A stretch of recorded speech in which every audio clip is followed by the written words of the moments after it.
Allez, on se met au niveau. Qui est Jean-Edouard pour ceux qui ne le connaissent pas? Alexis, c'est déjà pour le sujet.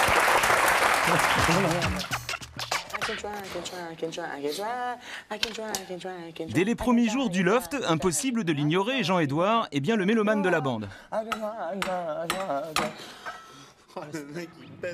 Mais ce qu'il aime surtout, Jean-Edouard, c'est faire le disque jockey, une activité qu'il exerçait déjà dans les discothèques de sa région avant d'en faire profiter ses colocataires, souvent avec succès.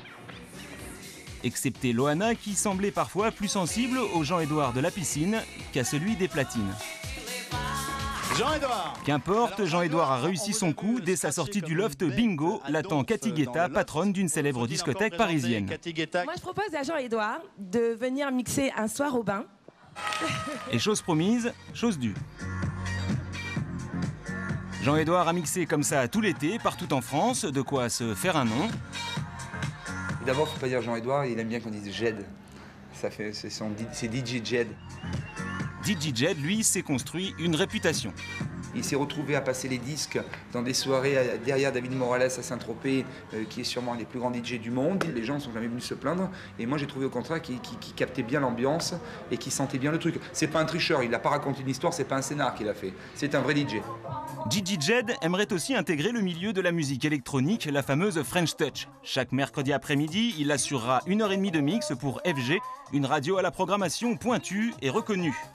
Rien de tel pour gommer l'image ringarde du loft, surtout qu'en novembre prochain, Jed sortira son album. En attendant, travailler pour FG, ça se mérite. Jean-Edouard, il n'est pas payé sur FG. Et quand un grand DJ reconnu comme Bob Sinclair vient sur votre antenne, il est payé? Non, non plus. Je pense que c'est un vrai tremplin pour lui. Parce que c'est vrai, quand on est DJ à FG, aux côtés de Bob Sinclair ou de Superfunk ou de Pete Tong, c'est une référence.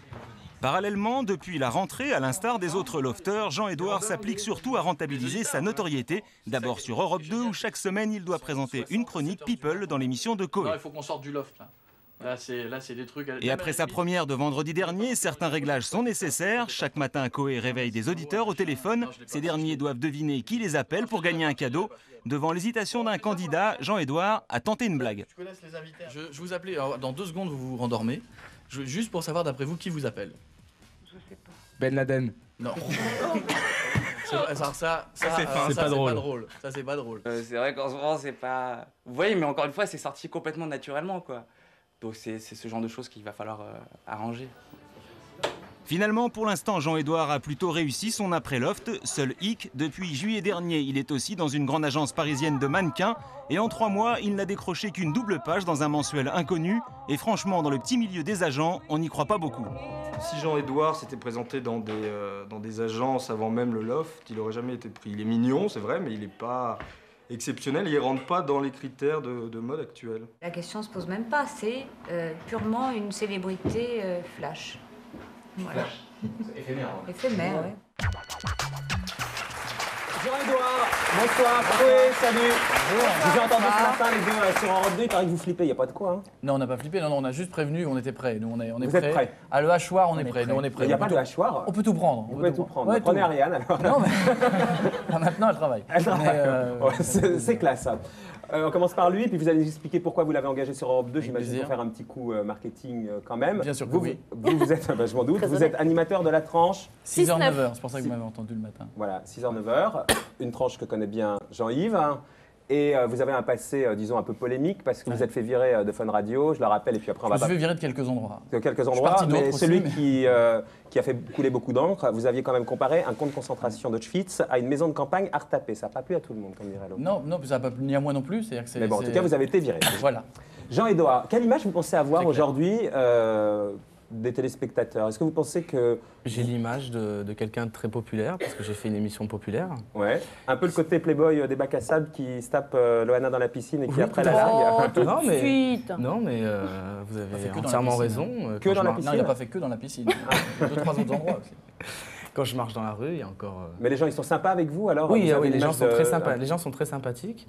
Et pour les garçons, la première question, c'est est-ce que Loana est bonne? Et alors, est-ce que Loana est bonne? Ah, ça ne regarde que moi. En fait, on a l'impression qu'il a tout appris. Hein. Mais il l'a dit dans l'émission. Hein. Quelle était? Bonne. Ah, d'accord. Tu l'as dit, tu peux répéter. Oui, donc oui. Vous avez regardé, Rojana, le Loft? Non. Non? Ça vous... Parce que je fais partie des gens qui disaient que c'était assez triste de voir... Je suis choqué par le Loft, mais Ça m'a ennuyé, alors je n'ai pas regardé. Est-ce que vous étiez choqué comme certains? Pas du tout. Non, mais pas du fait de mettre des gens avec des caméras, mais de l'état de la jeunesse. Tout le monde disait, c'est pas possible, ils sont idiots, ils parlent de rien. Non, ça ne m'a pas choqué du tout. Vous le saviez? Je ne le savais pas non plus, mais je veux dire que quand je regarde une émission, c'est parce que j'en attends, ce que je vous ai dit au début, une histoire, des rebondissements, de déclinaisons. Ah bah là, il y en a eu quand même. Et là, c'était lent à dire, en tout cas. Mais quand c'est venu? Et Jean-Édouard, vous avez vu la parodie de La Fesse, du Loft? Non. Il a fait une petite pub, c'était pour une chaîne de télé, un serveur internet, un site internet, un serveur. C'est pour Allociné. Je ne voulais pas faire la pub, camarade. C'est aussi une chaîne de télé. Bah oui, c'est ce que je viens de dire. La petite souris, non, c'est ça? Ouais, regardez. C'est mignon.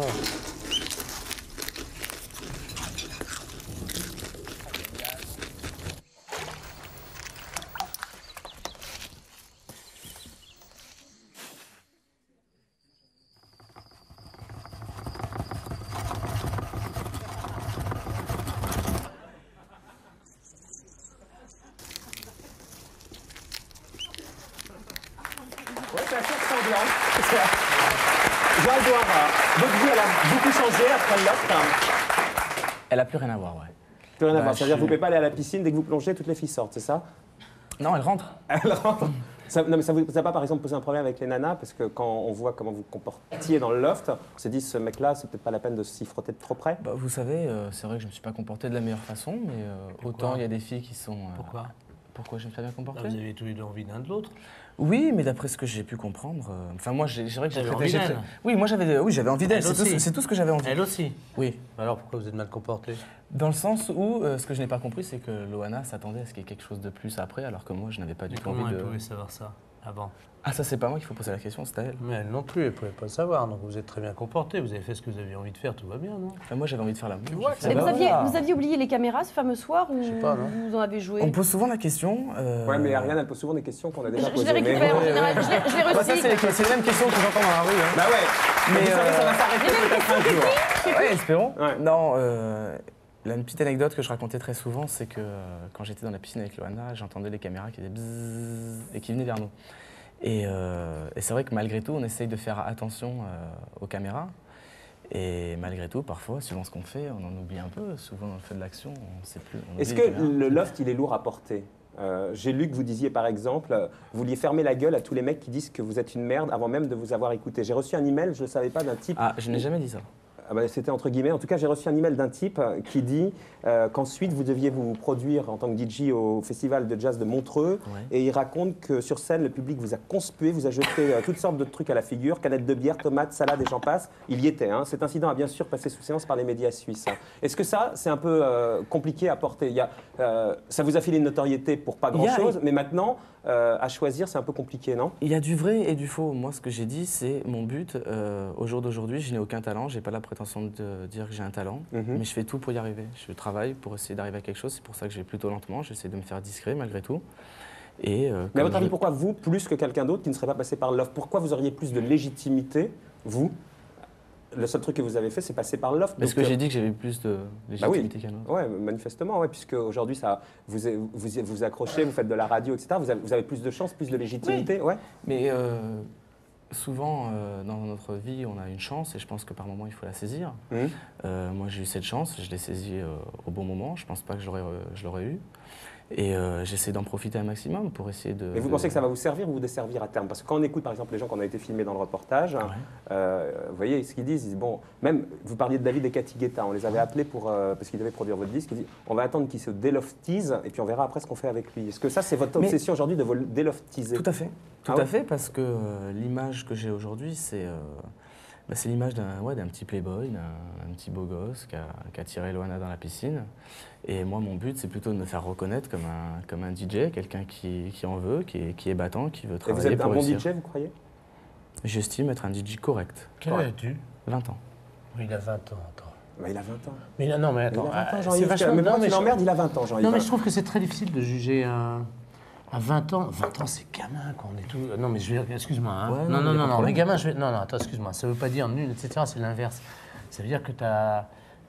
Moi, je trouve que tu as une expérience vachement forte et tout, mais 20 ans, on peut pas juger quelqu'un à 20 ans. Il faut qu'il apprenne.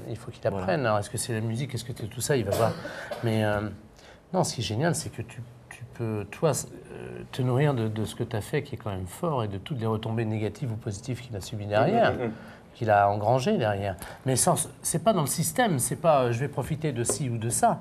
C'est une fois que tu auras mesuré ce que tu as vécu, et c'est quand même assez, honnêtement, c'est pas que facile quand même. Non, c'est pas facile. Non. Qu'est-ce qu'il y a de difficile?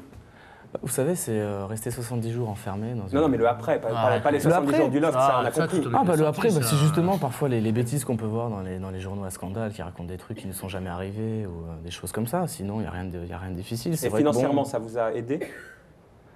Aujourd'hui, vous avez complètement changé de niveau social grâce au loft? Non, je n'ai pas changé de niveau social. J'habite dans le 19e, j'habite pas dans le 16e. Moi, vous savez, j'y vais tranquillement. L'autre jour, je disais dans une interview, je suis sûrement le lofter le moins payé. Et même un chauffeur de taxi me dit, mais si vous êtes le seul qu'on ne voit pas. Je lui fais, moi, mon but pour l'instant, c'est pas de me faire. Il y a quelqu'un qui vous a conseillé? C'est toi qui as gagné la maison, non? Moi, mon but pour l'instant, c'est pas de me faire plein d'argent, c'est justement d'apprendre. Donc, je fais tout pour apprendre. D'essayer d'avoir un avenir, quoi. Voilà, d'essayer d'avoir un avenir. On vous a fait beaucoup de propositions? Pardon? On vous a fait beaucoup de propositions? Oui, on m'en a fait, mais j'ai écrémé parce que j'estimais que, par exemple, dans les propositions de cinéma, j'estimais que j'avais pas de talent, j'avais jamais pris de cours de théâtre. Donc je ne voyais pas l'intérêt au jour d'aujourd'hui de faire du cinéma. Et la proposition la plus absurde que vous avez faite? Il y en a eu, d'ailleurs? Non. Koé, pourquoi vous l'avez engagé à part le coup médiatique? Parce que là, il fait une chronique sur les trucs people, c'est ça? Sur le truc people, oui. C'est tourné d'une certaine façon. Vous ne connaissiez pas ses talents d'écriture, hein, par exemple? J'ai aucun talent d'écriture. Non, mais même pour l'instant, il n'en a pas encore. Il n'a pas de talent d'écriture. Alors pourquoi vous l'avez engagé? Je le dis. C'est bien de le reconnaître. Non, c'est né d'une rencontre, en fait. Plus que le... Si vraiment ça avait été un gros coup médiatique, je pense qu'on l'aurait signé au mois de juillet. On m'aurait vu sur la 6 en train de dire « Viens sur Europe 2, t'es le bienvenu ». C'est pas le but. Il est venu dans une émission fin septembre en tant qu'invité. Mi-septembre même en tant qu'invité. Ouais, je trouvais le type bien, voilà. Je trouvais, évidemment, il a un nom qui est Jean-Édouard. Moi, il m'avait séduit parce que je trouvais que c'était le type dont tout le monde a parlé parce que ces images sur le net ont circulé de partout et tout le monde l'a vu. Et puis, j'ai découvert un type vrai comme disait Jean-Yves, qui a 20 ans, donc oui, puis qui raconte n'importe quoi. C'est-à-dire que ce qui est bien avec lui, c'est que les gens qui l'aiment, les gens qui l'aiment pas, ce qu'il n'a pas aimé, il dit tout. Donc des fois, c'est même l'inverse. J'ai plutôt tendance à dire qu'on va y aller doucement parce qu'il faut... Quelle est la pire connerie que vous ayez balancée? On vous a dit après, c'est pas un truc à dire. Ben Laden. Il l'a entendu pendant 2 heures. Pourquoi tu ne mets pas la nuit plutôt que le matin? Comme ça pour le roder? Non, parce que le but du jeu, c'est pas de le laisser tout seul. Voilà, parce que si en plus il devait apprendre carrément à faire de la radio de A à Z. C'est roder la nuit. Comme ça, tu sais qu'il y aura des gens qui viendront plus vers lui parce que c'est Jean-Édouard, etc. Et il pourrait y aller plus franco et puis il va se découvrir. Non, mais j'avais envie de le récupérer dans mon émission parce que malgré tout, il est super bien. On a fait une émission en public la semaine dernière. Tant qu'à faire, ça amène quand même un peu de monde, j'imagine. Oui, je pense que ça va en amener. Même si l'émission pour l'instant marchait très bien sans Jean-Édouard, si elle marche encore mieux grâce à toi, je suis super content. Mais en plus, c'est une vraie présence dans l'émission et c'est un type qui s'inscrit dans une équipe. C'est pas facile de rentrer dans une équipe. Qui vous a conseillé, Jean-Édouard? Ça se voit que vous avez été conseillé. Pour laisser tomber les propositions peut-être trop alléchantes comme ça sur le papier, pour ce côté un peu calme, ça se voit bien que ce n'est pas dans votre nature au départ. Donc quelqu'un vous a bien drivé, c'est bien normal. Qui vous a drivé? J'ai ma mère qui m'a beaucoup aidé, même parfois un peu trop, parce que c'est vrai que... On dit qu'elle était très présente. Tout à fait. Envahissante? Pas trop. C'est une mère. C'est une mère, voilà. Qui d'autre? Mon avocat. Mon avocat qui m'a beaucoup orienté dans les... Mais ce qui est marrant, c'est qu'il y a 6 mois, vous n'aviez pas d'avocat. Vous pensez même jamais en avoir. On débarque dans un milieu où moi, j'y connais rien, j'y connais toujours rien. C'est mon premier plateau télé depuis que je suis sorti du loft. Je n'y connais rien, je connais même pas votre émission. Je ne sais pas comment ça marche, le showbiz. Ça marche pas. C'est bien pour ça que je fais une... C'est bien pour ça que je fais une chronique sur le showbiz avec Koé. C'est parce que je connais tellement rien à ce milieu que maintenant, je suis projeté dedans, mais je me sens pas à faire partie de ce milieu. Donc je fais une chronique showbiz. Je fais comprendre aux gens que les gens qui vont écouter la radio, je suis exactement comme eux, sauf que moi, je vois ça et je peux leur raconter. Vous croyez qu'ils peuvent le croire, ça? Mais bien sûr qu'ils peuvent le croire. Il n'y a pas un seul milieu. Hein. Dans le showbiz, il n'y a pas un seul milieu, il y en a plein. Ah, laissez-lui sa naïveté, Jean-Yves. Non, c'est pas naïf, c'est qu'il y a plein de milieux. Il y a des gens qui se voient, puis des gens qui ne se voient pas. Il y a des gens qui vont dans les mêmes boîtes tous les soirs, il y en a qui ne vont pas. Roger, par exemple, vous allez dans quelle boîte, vous, tous les soirs? Théâtre. Au pluriel. Votre mère, quand vous lui avez dit que vous arrêtiez vos études, elle a tiqué, elle a... Mes parents ont toujours été des parents qui voulaient que je fasse des études. C'est vrai que moi, ça n'a jamais été mon truc. À 18 ans, quand j'ai eu mon bac, ma mère m'a dit « Qu'est-ce que tu veux faire » J'ai dit « Je veux devenir Bob Sinclair ». Bob Sinclair, alias un des plus grands DJ de la French Touch. Ma mère m'a dit, écoute, c'est 1 sur 10 000 qui réussit, fais des études. Donc j'ai continué mes études, j'ai fait 1 an de droit, ça m'a pas plu, j'ai fait des soirées en boîte de nuit, parce que toujours je me redirigeais vers ça. Et après j'ai fait un BTS, donc là où j'ai beaucoup accroché, parce que c'était mon domaine, c'était plus de l'oral que de l'écrit. Et bah là, avec tout ce qui arrive, il faut saisir les opportunités. Là, et si malgré jamais, tout, je on vous a continue. posé aussi la question de 100 fois, mais si jamais ça ne marchait pas, parce que là, le fait d'être propulsé dans ce Mais je milieu-là... continue toujours mes études. Je Oui, non, continue d'accord, malgré mais tout. ma question, c'est le fait d'avoir été propulsé dans ce milieu-là, forcément, vous imaginez que ça peut marcher, alors qu'avant, vous n'imaginez même pas. Votre mère vous disait, ça va être très compliqué. Bien sûr. C'est encore pire, vous tombez de plus haut, quoi. Bien sûr, ah bah oui, Ouais, si ça et ne marche pas, vous je croyez- tombe de haut. Mais pour l'instant, je me conditionne dans ça. C'est pour ça que je dis... Conditionne quoi? À retomber? Non, je me conditionne. Parce que ce que je veux dire... Fou, là, je m'embrouille là. Non, mais c'est bien, jusqu'à là, il n'y a pas de problème. Et non, ce que je veux dire, c'est que moi, j'essaye de... Comme je vous l'ai dit, je fais le plus lentement possible, justement pour que là, s'il y a une retombée, qu'elle y aille la plus lentement possible. Plutôt que de me voulez jeter... dire, vous tombez Regardez, pas il y a des très chaînes haut, de quoi. télévision qui m'ont proposé de faire des émissions de télé. J'ai refusé. Ils m'ont dit, mais pourquoi vous refusez? J'ai fait parce que j'ai pas envie de faire de la télé pour faire de la télé. Je suis pas là pour ça. Je n'y connais rien. Je suis là pour apprendre. Je suis là pour On apprendre. l'a Je bien, vais bien couer. conseillé, il est tombé sur les bons, en fait. Qu'est-ce que tu as envie d'apprendre? J'ai envie d'apprendre la base de ce métier, le métier de la radio. C'est vrai que la télévision, j'aimerais bien en faire. Mais ça s'improvise pas comme ça. Je peux pas dire, bah voilà, je prends la place de Marc. Oh, monsieur, sans et- problème, regardez. Non, vous je pense pas. Regardez, vous allez lancer Eugène Sacomano. En plus, je suis mieux là, en plus. Alors vous me dites deux, trois Il est où, là gentillesses. Vous me dites deux, trois gentillesses, genre t'es jolie, t'es sympa. des trucs Jean-Edouard, comme maintenant ça. que t'es là, vas-y. Qu'est-ce que je dois faire? Attraque-le. Eugène Sacomano, vous connaissez? Non, pas du tout. Ah, merde. Alors, non, l'as vu dans les- Eugène Sacomano, vous connaissez, Roger? Bien sûr. Vous voulez pas lancer la petite pastille, il va nous rejoindre. Je vais vous libérer parce que... La petite pastille, ça veut dire quoi? Ah oui, c'est vrai. Même Vous si me son nom ne trompez. vous dit rien, sa voix forcément quelque chose. Toc, Même écoutez. si son nom ne vous dit rien, sa voix dit forcément quelque chose. C'est un commentateur sportif, sa voix vous dit forcément quelque chose. Il était sur Europe, il vient de passer sur RTL. Pardon. Écoutez. Oui, non, je disais la fiche. Vous restez avec nous, Roger?